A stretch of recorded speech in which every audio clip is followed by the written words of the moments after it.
Welcome back to Morning Joe. It is Monday, January 30th. What an action-packed weekend. With us here in Washington, we have political reporter for the Washington Post and MSNBC political analyst Robert Costa, columnist and associate editor for the Washington Post David Ignatius, New York Times reporter Jeremy Peters in New York, political analyst and co-author of Game Change Mark Halperin, and joining the table, White House press secretary and director of communications for President Donald Trump's administration, Sean Spicer. Spicer, another boring week for you, waiting actually for the action to begin. I know. We're just sitting back. I've tried to dust up on Mandarin and figuring out how else to occupy my time. Exactly. Well, another chaotic weekend. I think I would phrase it action-packed and getting things done. I mean, well, exactly. Another chaotic weekend. Let me ask you, it was chaotic.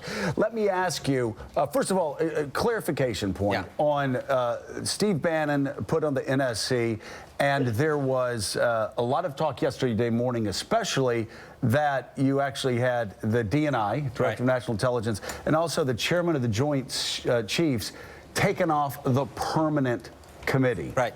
They're both on. They're both this on. This is literally the language. So I'm just confirming. The Director of National Intelligence and the Chairman of the Joint Chiefs, as statutory advisors to the NSC, shall attend meetings.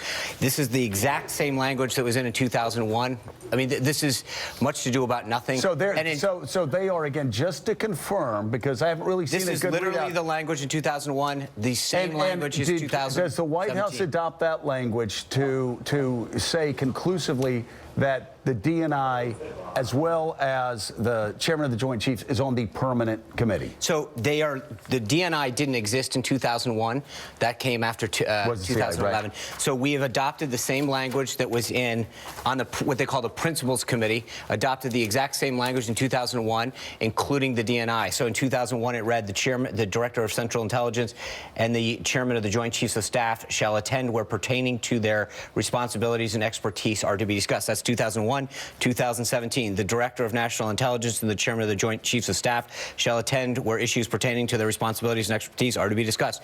Exactly the same, except for we took out the CIA and changed it to the DNI. But they're also, though, still on the permanent. Absolutely. 100% the same. All right, David? Well, but the change, Sean, is the addition of Steve Bannon, which is a little unusual. Well, no, except if you look. So, why the political voice? Well, it's not I mean, David Axelrod attended national security meetings, as did Robert Gibbs.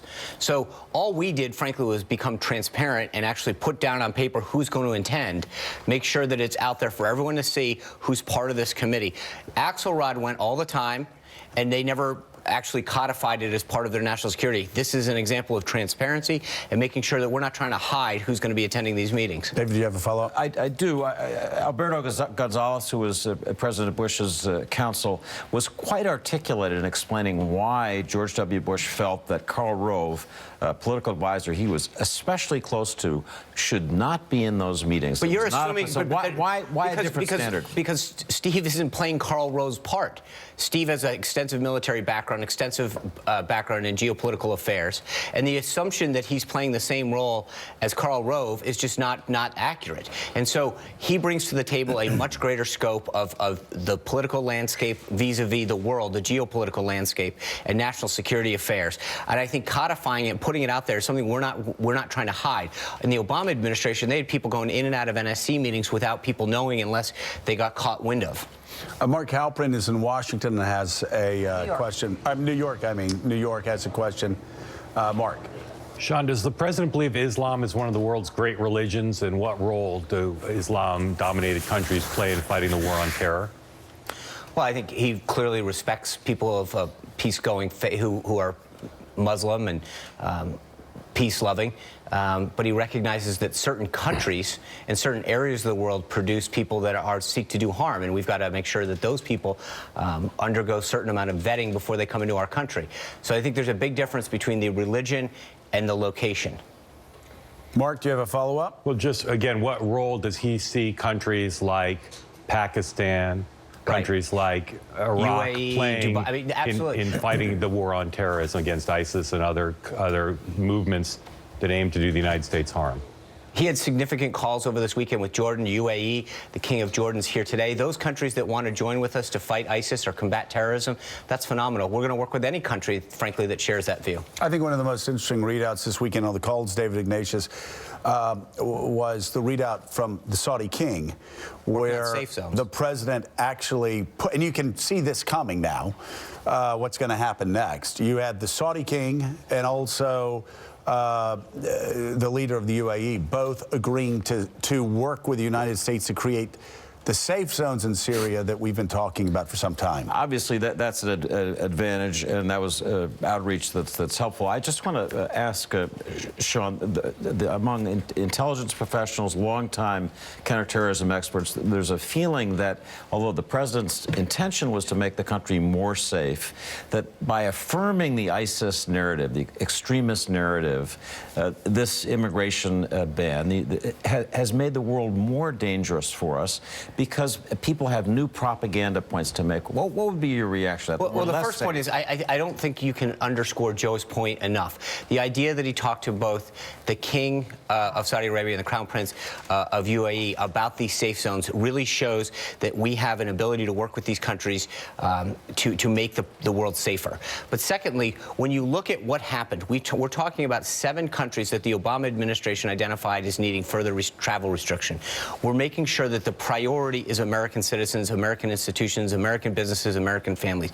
That's the #1 job of any government and any leader, to protect its people. And I think by making sure, and when we look at it in context, and that's important, 325,000 people in the first 24 hours flew into this country to airports from foreign countries. 109 people were affected. They were slowed down in their travel. And I understand that that's an inconvenience. But at the end of the day, that's a small price to pay as opposed to somebody losing their life because a terrorist attack was committed. Okay, so let's talk about the communications message and planning this out.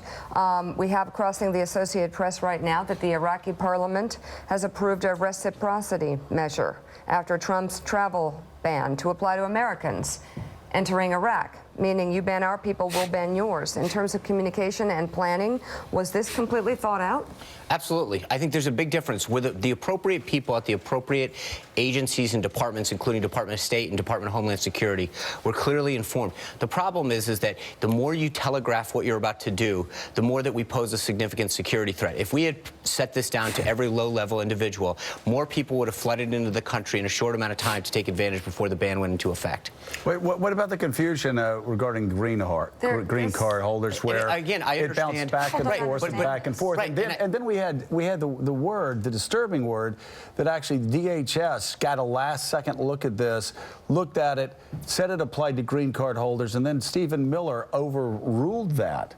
And then it caused confusion, which you had to clean up the next day. But again, let's look at the scope of what we're talking about. 109 people out of 325,000 people that flew into airports.